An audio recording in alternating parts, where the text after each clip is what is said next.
Door de storm van de nacht binnen in Ljouwert 8 aluminium platen naar onderen vallen. Ze waaiden van 2 kantoorgebouwen van het Achmea-complex. Van 15 meter hoogte op de Willemskade. De Diekwaterskofke Ausletten. De gemeente Haas onderzoekt de mogelijkheden om vluchtelingen op een skip onder te brengen. Haas wil impeteer met het COA om gaardelijke locaties te vinden voor een asielziekencentrum. In de Noor wordt juist duidelijk op een infogeerkomsten over vluchtelingenopvang in Haas. Een famke van Sontjen uit Menaam is juist zwier verwoenerekken, doet ze op de fiets onrieden waar door een auto.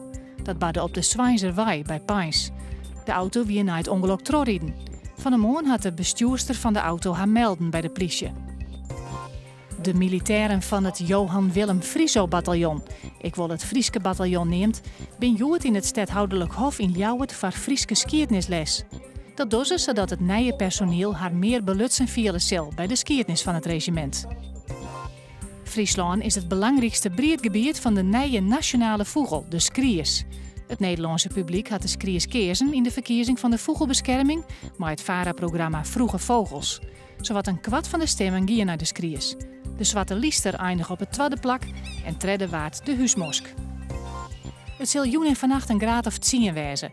Het kan weer hut waaien uit het zuidwesten, vooral aan de kust, daar kan het krijgt zon worden. Morgen op een ei, onleidig waar en een protte rijnwetter. Het wordt dan 12 graden.